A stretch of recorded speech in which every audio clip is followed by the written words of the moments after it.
Yo, the Amazon killer. And that's all you need to know.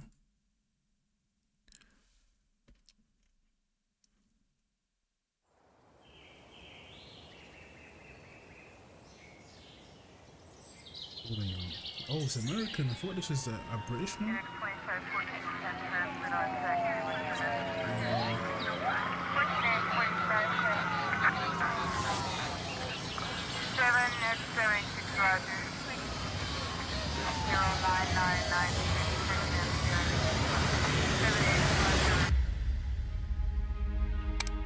Hold on.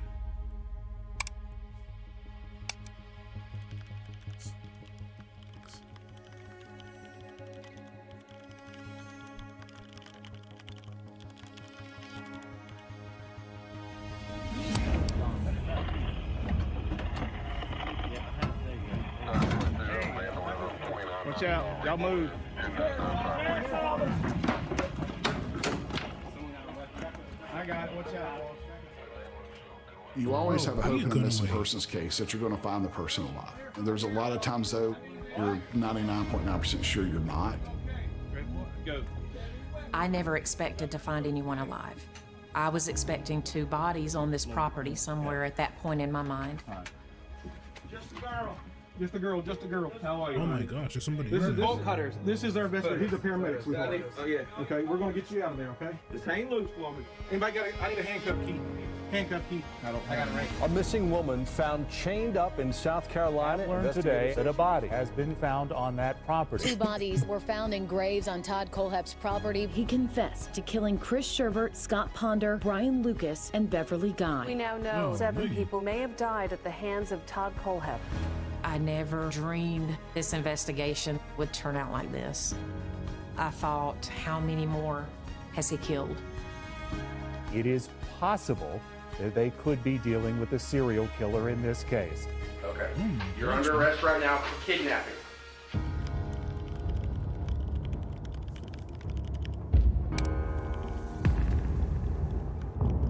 Wait, he was telling me about this, bro.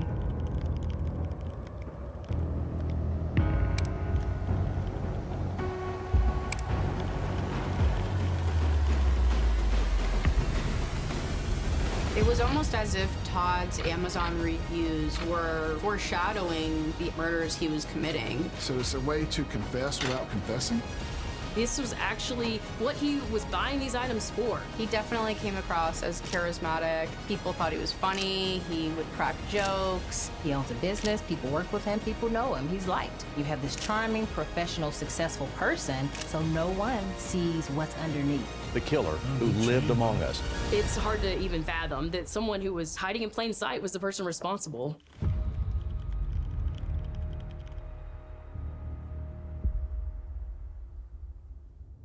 Amazon review killer, you know. Could you imagine? South Carolina, okay.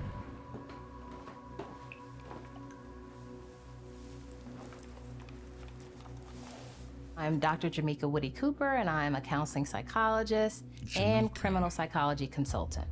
Todd's early years were really described as difficult. He's often described as disturbed as a young child, angry, explosive, very impulsive, and very poor social skills. That might not be very different from other children. What's different from him, though, is the extremes of the anger and the extremes of the explosion, what he does when he's angry, destroying things. And his mother also described him as quite sensitive, a sensitive child. In other words, if his feelings were hurt, they were really hurt. And now, because he had the anger and the explosion, put them both together, sensitive, and now I have to do something bad. This is a pattern he showed for most of his life. Yo. He learned at an early age how to not feel badly about harming things. So we probably start with animals, which is not uncommon, actually. You got what from the Titanic? Shooting a dog with a BB gun. And I think that was a telltale sign as he was growing up that, you know, there's something going on here. And that comes from his lack of an attachment. He didn't have a father that was there. Father had left. And I think also the fact that he was a bit of a bully at school, he picked on kids, he was often getting into trouble. And that was another warning sign that there's something wrong here. I think that there was probably an overreaction. They ended up placing him into a facility, a psych facility, for a few months. And that probably was a real turning point for him to be locked up. That really stamped on him there was something seriously wrong with him. And he learned to accept that label. And of course, they tell him what to do and how to do it and when to do it. He has no control for all this time he's locked up. When he's released, we know he's getting to a point where he's fantasizing about one being in control, and which is very common amongst serial offenders. Psychopathy is all about control. As we define psychopathy, it is the need for control. Okay. He told his mom at one point, whenever he was an adolescent, around 12 years old, that he wanted to go live with his biological father because his biological father had left him and his mother right after he was born. And he told his mom if he couldn't go out to Arizona, across the country, and live with his biological father, that he would either kill her or kill himself. Oh my gosh, so bro. she ended up letting him move out with his father.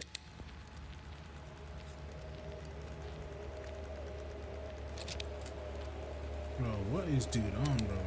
When he moved out to his father's, he had even more freedom to do whatever he wanted. So while his mom tried to control his behavior, but eventually gave in, his father would be gone for 2-3 days at a time, leaving a 15-year-old home alone to do whatever he wanted. And this is someone who already had these violent tendencies, aggressive behavior. He had narcissistic personality disorder, borderline personality disorder. His family knew about this well before he ever committed one crime.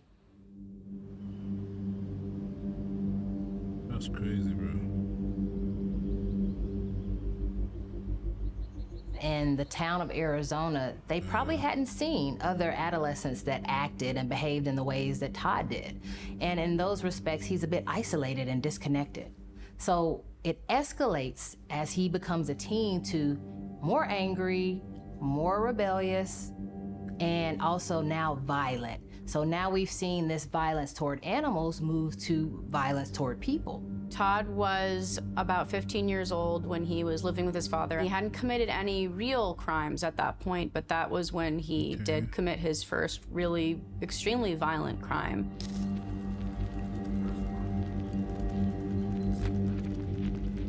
He went over to his neighbor's house. She was 14 years old at that time. She was babysitting her siblings, and he knocked on the door. She answered, basically said, "I can't come out," but he didn't stop. He went around to the back. He kept knocking and saying, "Please come out, please come out." So just to basically get rid of him, she comes outside. He holds a gun to her and forces her to come over to his house. Golly, imagine. And it was there that he bound her, duct taped her, and raped her. Oh my gosh, at 15. The girl's brother, who was home at the time, called the police. The police showed up, and Todd even talks about it himself. He was considering killing her, but he doesn't. That sort of crime is almost beyond comprehensible for anyone, not to mention someone at 15 years old. The fact that he was able to execute this extremely violent crime all in succession like that is extremely scary, and I think set off a lot of alarm bells in the community, for his family, and also should have for investigators. Someone that young to be able to torture a young girl that much is just terrifying, yeah. He admitted what he did, and he said he did it to get back at his father because his father had been gone for 3 days with one of his many girlfriends. And he admitted that what he did was wrong. He shouldn't have done it, but he said the reason why he did it was because he was mad at his dad. Okay, bro. We gotta stop blaming other people for your psychotic When Todd ways, Kohlhepp bro. went to prison, he was 15 years old, and they went back and forth in the court proceedings if he should be tried as an adult or as a child, since he was 15 years old. After much examination with psychiatrists, they determined that nothing that they could do in the short span of time from 15 until 18 years old, that they would be able to do anything to rehabilitate him. So he was sent off to prison as an adult. The nature of his crime was so heinous that 15 years was a suitable amount of time for him to be serving in prison. There was discussions of him even going away for longer than that. I think everybody agreed that there was a very extreme sadistic nature to this person, and that it was something that began at such a young age and was a consistent pattern. It was something that was picked up on from the time he was, 7, 8 years old. It seems by all counts, everyone involved in that, his legal team, the judge, everyone could easily see that he was really disturbed. They could also easily see that he was not showing any remorse. That is a huge sign of what could happen if this person gets back out into society. With Todd's parole hearing, there seemed to be some individuals involved in the psychological evaluation that really saw some issues with him. They could easily see that this is a really disturbed person. In fact, the psychological evaluation said that he is very disturbed and the time that he spent here is not enough to rehabilitate or treat him. On the other hand, once he served his time, he's not displaying behavior that would keep him in jail. He's not answering questions that would signal that something is deeply wrong with him. So of course, no one has any reason at this point to keep him in jail. If he served his time, they feel, hey, he's now ready to enter the community. Okay.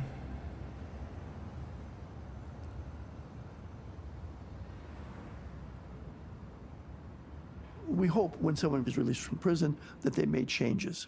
And when a man says he's changed, well, we know one thing for sure. He's lying. Because when they tell you they've changed, they're trying to convince you of something that hasn't happened yet. Because change requires suffering and pain and time and effort and sacrifice. And most men, rather than change, they just want to cut to the chase and get back to normal again. And so they say they've changed. Certainly he could blend in back into society and say, I did some prison time, but I'm a changed man. Oh, that's wonderful. Because the public wants to believe that people have changed. Yeah, that didn't happen. He was released, he was 30 years old. He had been in prison for the same amount of time that he was alive. So for anyone to think that that won't completely shape and affect the way that somebody acts once they're out of prison, to me makes absolutely no sense. And for somebody who was already so violent in nature and then served all this time in prison to be released into society without any checks or balances after that is really alarming and scary. He had come out of prison and he ended up earning his GED and his associate's degree. It seemed like he was motivated to go and become a productive member of society. He got out in 2001 and then shortly after moved back here to Spartanburg, South Carolina. He decided he wanted to get his bachelor's degree, so he finished up some classes at a local technical college and then transferred to the University of South Carolina Upstate, which is also in Spartanburg. And he graduated at the top of his class. It seemed from the outside he really was trying to do everything the right way, trying to kind of make up for those past mistakes and move on, I guess, to start a new life, start fresh. Truthfully, ever since he was released from prison, he absolutely lived a double life. He was already hiding his violent crime from the beginning. Damn, bro's twisted, bro.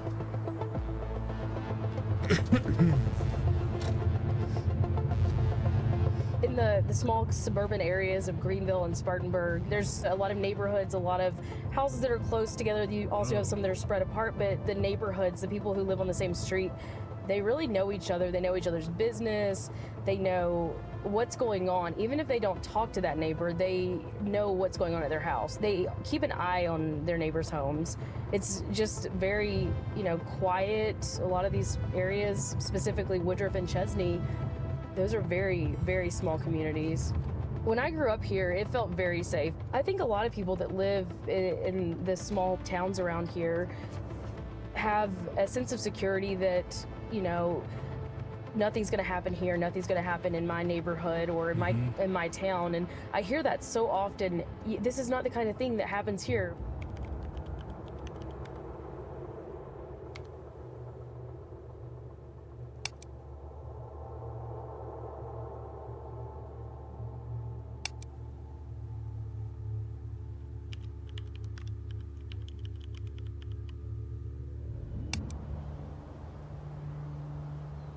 gosh, bro.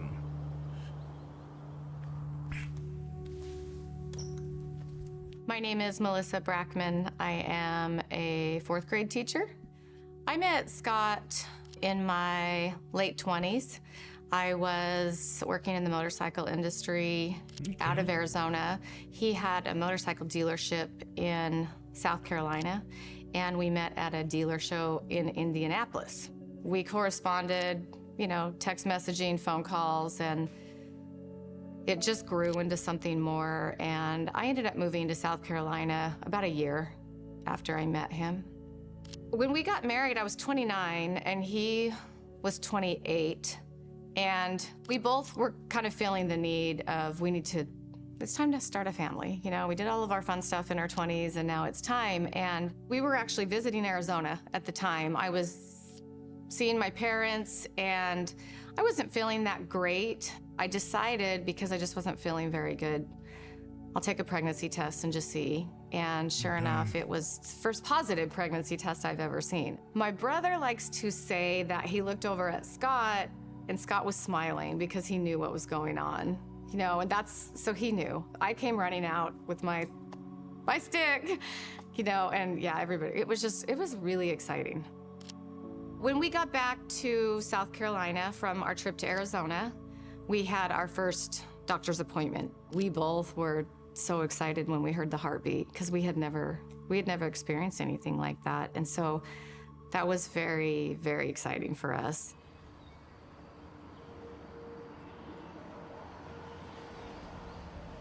Scott started liking motorcycles from a very, very young age, and it never left him. That's all he ever wanted to do.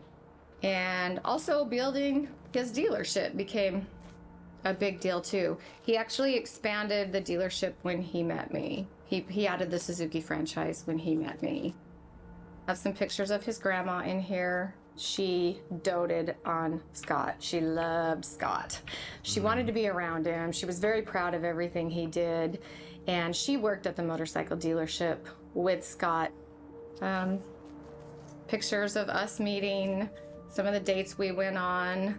This picture here that Scott took of me holding up my pregnancy sticks, telling everybody that I'm pregnant. Scott actually took those pictures, and then I have my first ultrasound here. I look at these pictures and I feel a lot of pride in the fact that he accomplished so much in such a short amount of time. My perception of Todd Kolb is that he is narcissistic. It's not that he loves himself, but he likes to be in control and he likes to feel like he's in charge and it's about him. Everything's about him. And I think when you are a narcissist, there's a wound that you can receive. It can come very easily from somebody else. And that narcissistic wound will drive them for revenge. It could be something small, a small slight, but it was all about the wounding and the narcissism. It's a different type of offender than we often see. One of the things that is common with personality disorders, either the narcissistic personality disorder or the borderline, and Todd's been described as having either one at different times, and both of those come with some mood instability. He also had these additional issues of the anger and not being able to control it. When combined, a horrible equation. So it always, with him, ends in the rage. So he always has the tendency to act explosively. It's very difficult to be able to look at someone in their eyes and see those sort of deeply rooted issues, because what he shows us on the outside is a professional person. They're not seeing the other parts of him. So even on the days that they made him feel embarrassed at the Superbike store, I'm sure they didn't even realize that he was deeply hurt and felt that he needed to get revenge. Who's gonna get it back in blood for real?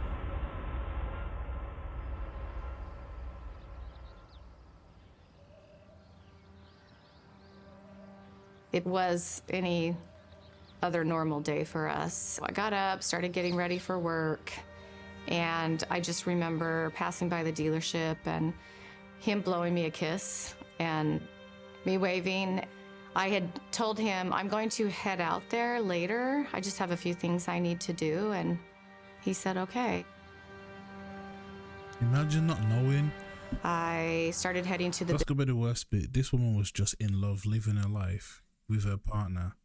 This nigga's a freak, bro. business. I was going to drop some of this stuff off. My phone rang, and it was his credit card vendor, and she was trying to get to his business. She said, I'm trying to get up to the dealership, but I can't. There's law enforcement everywhere. They've blocked off the road. There's helicopters.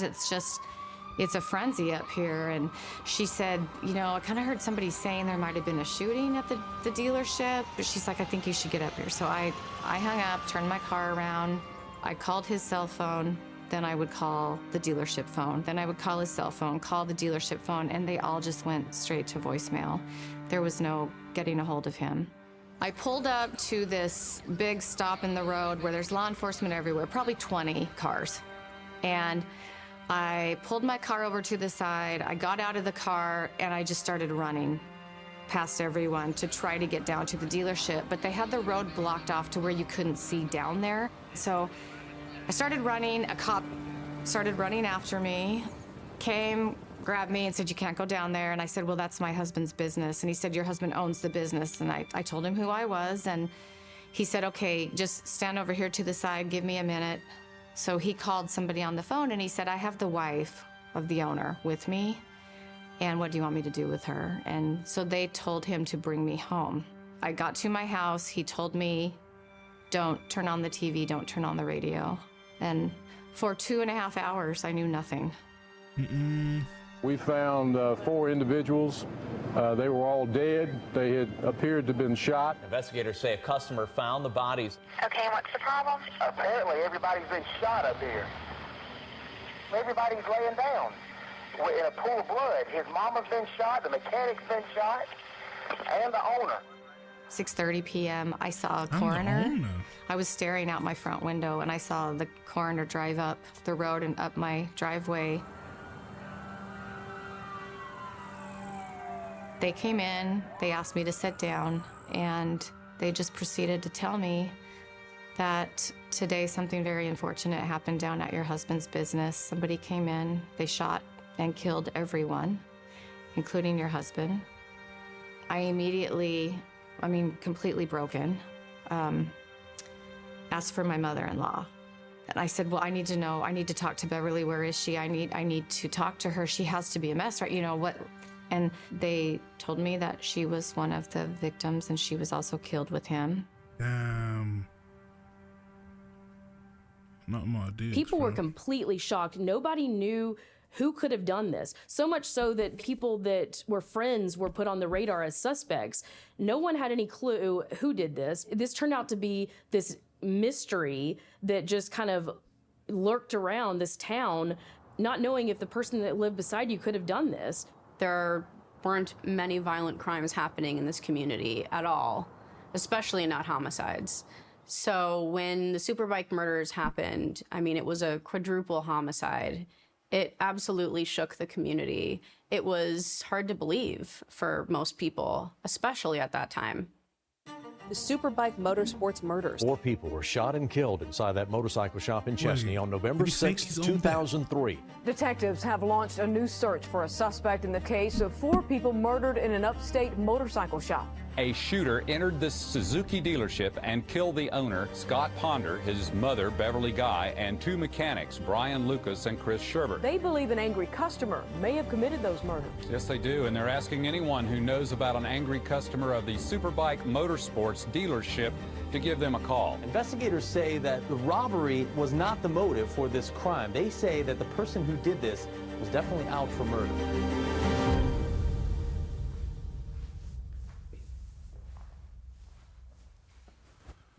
My name is William Gary. I retired from the Spartanburg County Sheriff's Office after a little bit over 28 years working there, with 24 of those being in investigations. The majority of that working violent crimes, which includes homicides and other violent crimes. In Spartanburg as a whole, I think most people feel safe. We can be a very rural county away from the downtown area. There are several municipalities within the county, but it still can have a small town feel in a lot of places. Whenever you have 4 people that are killed at one time, it's a big shock. And, you know, everybody wants answers fairly quickly, but that doesn't always happen. It became fairly evident to us that it probably was directly related to the business itself and not something that just happened randomly. Because if he wanted to kill other people, then the owners, he had plenty of opportunity to do so, especially people that saw him. Because now you've got people that see him, and at least one that we know saw him. So if you're gonna do something that random and that's your goal, then you're gonna do something to those customers as well, and of course those witnesses. It's true. I was looking at the last year's worth of used bike sales because they were shipping a lot of bikes across the country. And so those bikes, a lot of people were buying them sight unseen. They would see the pictures, all of that, they would buy them. But then there were several in there where the customers were angry when they received these motorcycles and found damage to frames or other things. Quite honestly, to me, somebody buying a new bike, I didn't really see a reason that they would be upset with the shop. Which, come to find out, that was what Todd Kohlhepp had done. He bought a brand new bike from them. And one of the first things that we did was send out letters to customers asking about any information. Of course, he received one of those. Had they looked at that list, they could have seen that Todd Kohlhepp was a registered sex offender. He was someone who had served 15 years in prison for raping a girl whenever he was just 15 years old, but it was never followed up on. So he was actually never even interviewed. He was never a suspect. You know, honestly, it kind of is the old adage that, you know, if you were fairly thorough in your early investigation, odds are you're in an unsolved homicide, your suspect's name is probably somewhere in your case file. Everybody was very invested in this crime as a whole. And I feel like the community wanted to see a resolution here, and the longer this went on, it just became harder and harder to believe that anything would be solved. Well, duh. I don't know if anybody ever completely gave up on it at the sheriff's office. I know when I was working on it, I never did. But I told a number of people, it's gonna take some luck. But hard work can generate luck. And you know, there was a lot of work put into this case from a number of different people and different agencies as well. And you know, it's frustrating because people don't become a cop to not catch the bad guy. You don't become an investigator not to be able to close a case. You do it because you like the job and you want to right the wrongs and catch the people.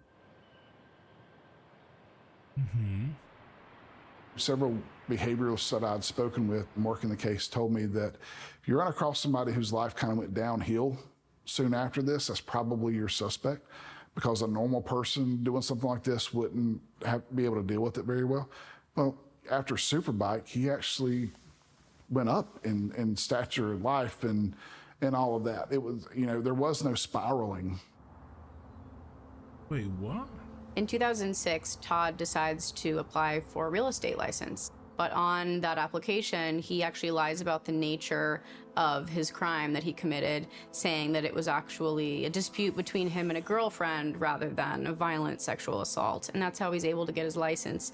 So he moves forward, he works in real estate, he's a real go-getter. He really builds a name for himself in the community. He starts his own brokerage named after himself. He employs 12 agents or so and becomes successful in his own right in this new career that he's carved out for himself. He definitely came across as charismatic. I think people thought he was funny. He would crack jokes. He was someone who also was a reliable guy from the community. But also, you know, his criminal history was not something that people knew about, I don't think. Wasn't something that was disclosed while he was working. I wouldn't feel comfortable knowing that my real estate broker had committed this crime and was lying to me about it and lying to the board about it. Right? Like, oh my gosh.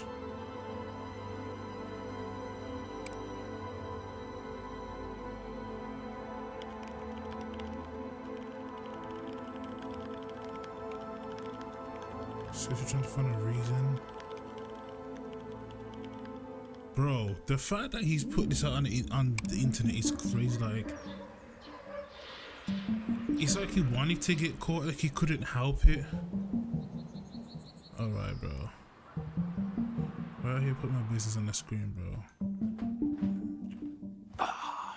My name is Michael Foster. I'm a father of 8 kids. Been married to my wife for 20 years. I'm a bivocational pastor. In 2014, I took a job as a director of outreach and discipleship at a small Presbyterian church. So we moved from Indiana down to Spartanburg. Didn't know anything about Spartanburg, but we moved there. At that time, I think we had 6 kids, something like that. Spartanburg is, in my personal opinion, it's close to a lot of places I want to visit, but I wouldn't ever want to visit Spartanburg. We're like 2 hours away from Atlanta, close to the mountains up in Asheville, North Carolina, not too far from like Myrtle Beach or whatever. But Spartanburg itself is kind of boring. It's a little run down.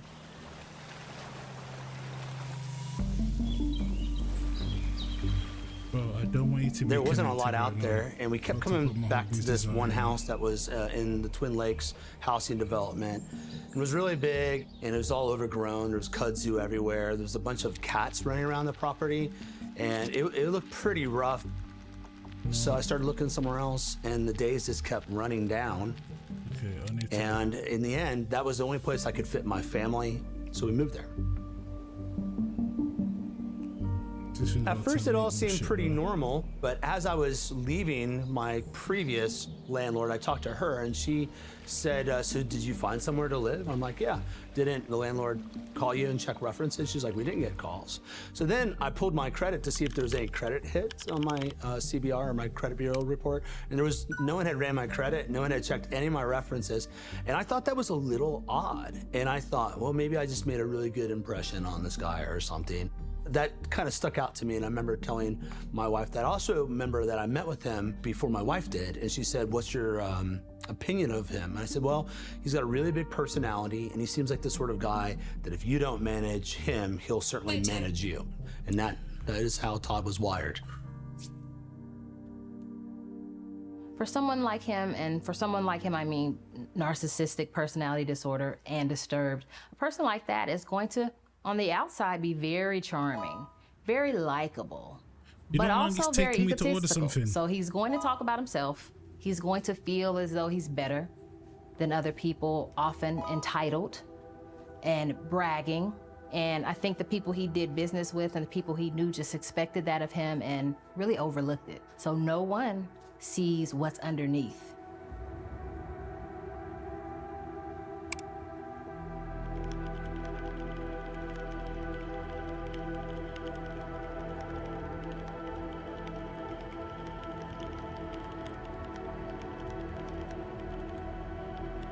Todd was pretty personable. All my interactions with him were pretty normal. He liked to talk about how successful he was and how he's buying all this property and making millions or whatever. So he could be very braggadocious, right? And then he would talk about... Can we not, like, really, isn't this Amazon's fault? Because couldn't they, if they checked their reviews, if they actually filtered through their reviews, wouldn't have they been able to pick this up? If the Amazon customer service really cared about the reviews, this would have been no. What do you mean no? Excuse me.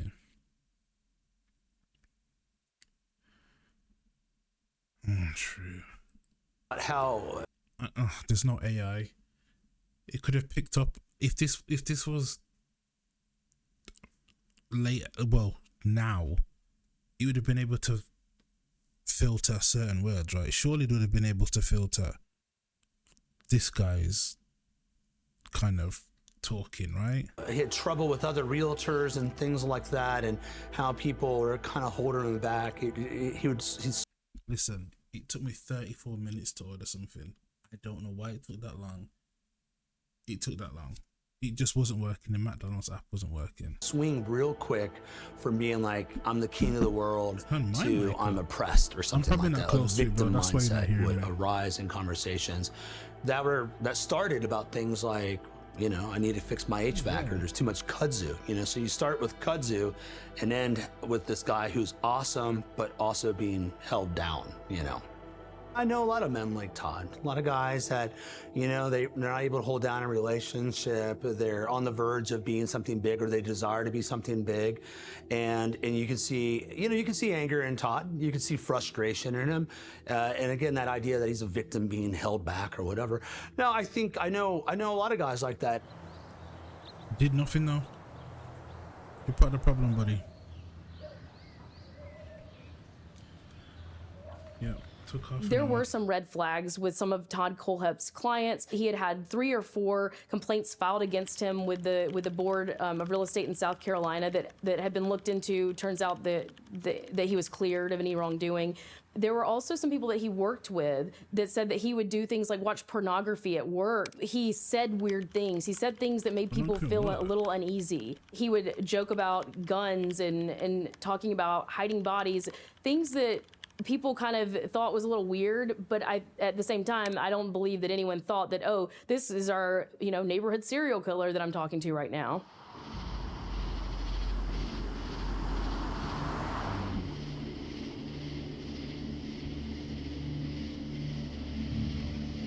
So we had been in the house, I'd say at least like 6 weeks. We had this sunroom that was connected to the front of the house that was really dilapidated. And part of that is it had a sliding door that to open it, you have to pull really hard, and it made this terrible, like shrieking like noise. So we didn't do anything with that room, and we never came into the house for that.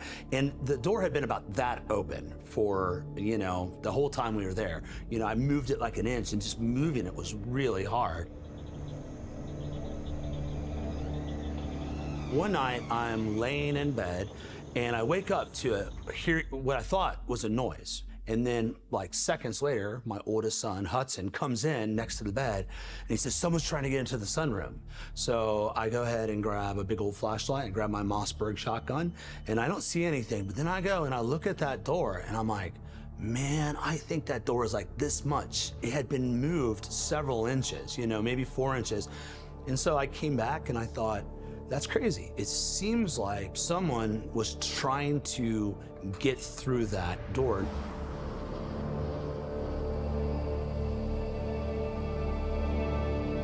Was that nigga really creeping while the people sleep?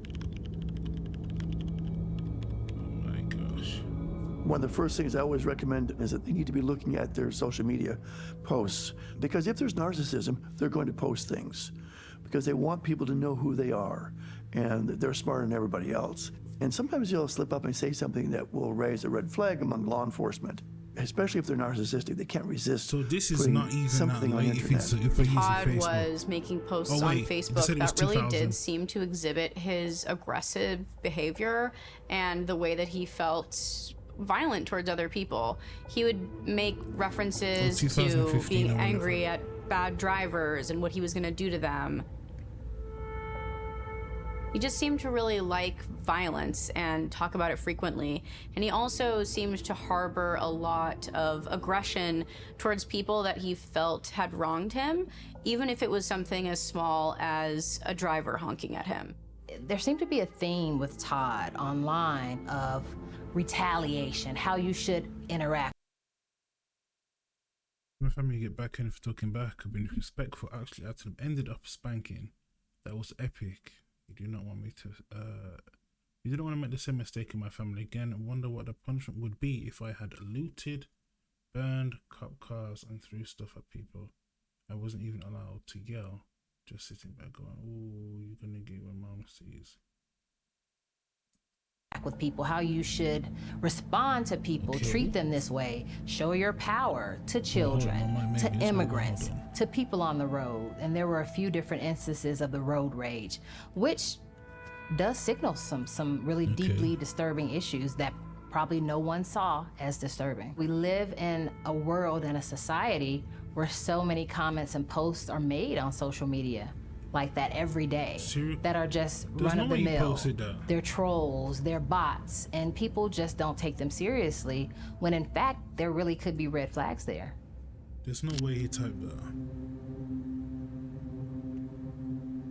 On the outside, he appeared kind of normal, maybe a little strange, but no one thought that he was doing what he was doing behind closed doors. You definitely see this theme throughout his adulthood of, again, you have this charming, professional, successful person in his mind that brings him here. He's elevated, he's better than. So when he hires these employees to work with him with his real estate, he hires people to clean, to do things around his land. All of these people are beneath him. So for a person like Todd with that personality structure, if you're beneath me, I expect you to act that way. And so when any of these people act as though they challenge his power, that's when the issues show up. Oh my gosh.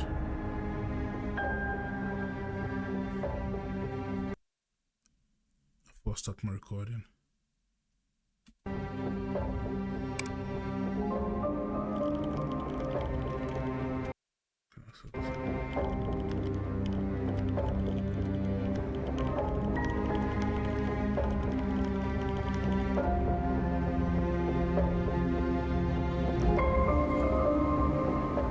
Okay, so this is no, we didn't. I was about to say, didn't we have AI working back then? No, this wasn't even on.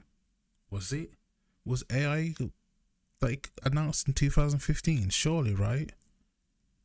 Surely we had AI in 2015, bro. We have AI in 2015. 2015. Oh, no, we'll type that. Huge progress has been made in AI over the past few years due to the development of the large, sophisticated deep learning network by feeding animals. Its trend continued in 2015. Was it AI?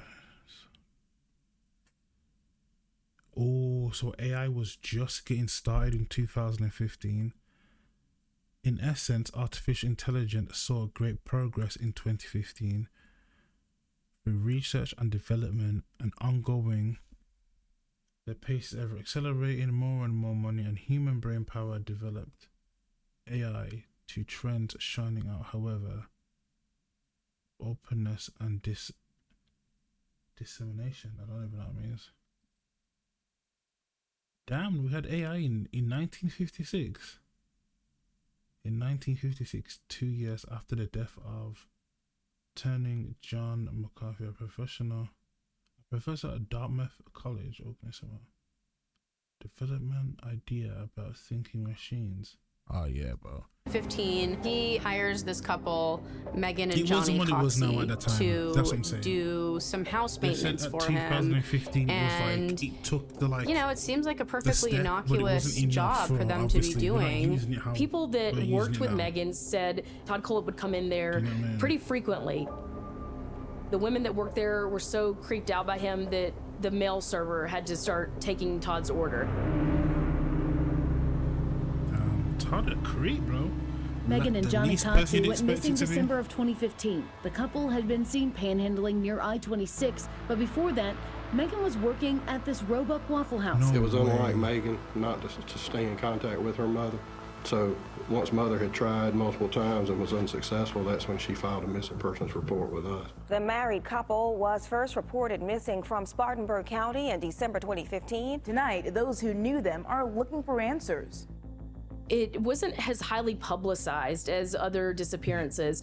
I think this is because sometimes they would just leave for days or weeks at a time, and even their families at first believed that they had just left for a few days. They'll be back. Well, they never came back. We got a news release about it. I remember receiving a news release, but it wasn't something that was highly publicized because I think at first no one actually thought that they were missing.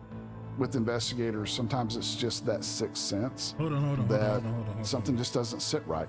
And that really can come with experience and with applying common sense to certain things. But missing person cases can be very challenging.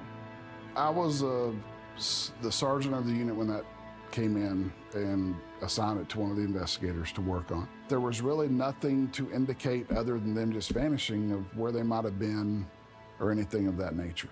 If you get to where you really have nothing to run down, it does just kind of sit there and hope that some information comes in. But my card moved, I was about to say. Megan and Johnny Coxey had been missing almost a year by the point in 2016 when a couple from Anderson goes missing. They go missing on August 31st, 2016. They left their apartment and they hadn't been seen since. These were two people that did not have a history of going away for weeks, days at a time.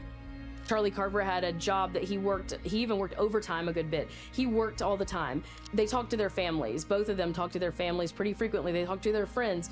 Charlie Carver talked to his sister every single day. So within a couple of days, their families start growing concerned. So Charlie Carver's mom goes over to their apartment, knocks on the door, no one's there. She gets the manager to go in because she thinks at this point something is not right. She knows her son. He wouldn't just leave. They go in, they find Kayla Brown's dog was in the house but hadn't been fed for several days. So the dog's neglected. This was the first big red flag. This instantly becomes something that blows up into a big story. This couple's missing. We get a press release about it pretty soon after, and that's when news coverage starts. A concerned mother reported her son, Charles David Carver, missing. 2 days later, a concerned friend also arrived on Anderson Police's steps to report Kayla Brown, Charlie's girlfriend, also missing. The two live in this apartment building but haven't been seen for 9 days. Family and friends are hoping these flyers will help. This is just so out of character of him. So if anybody knows anything, please call and leave a tip. Officers still haven't found Carver's car. While the search continues, family members haven't given up hope. They just want some answers. Just trying to keep it together because I'm not going to get anywhere if I fall apart. So there's time for that later.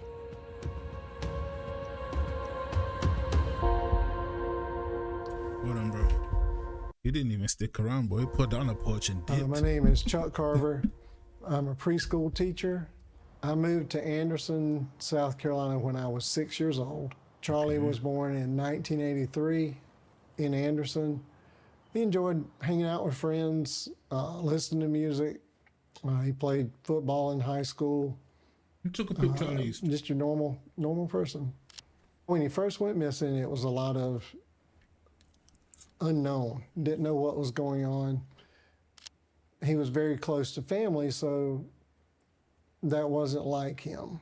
For first week, you know, we knew something was wrong because he always told us when he was going out of town and that kind of thing. My first thought was he had a wreck somewhere and he was hurt, lying somewhere, and nobody knew where he was. Damn.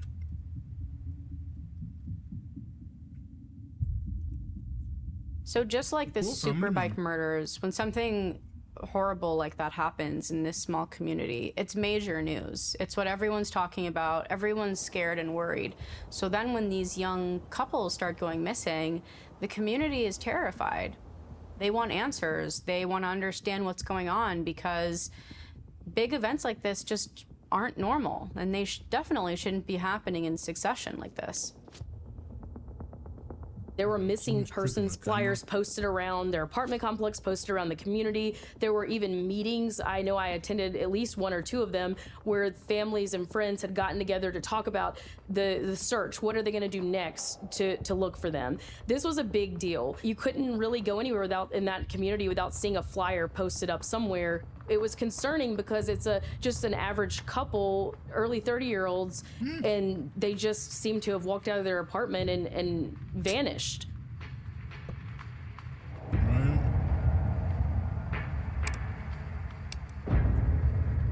By star.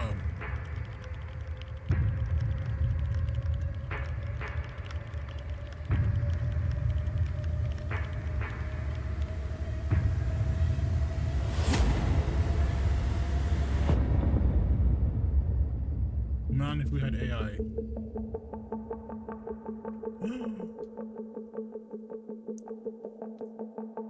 Boom. It finished.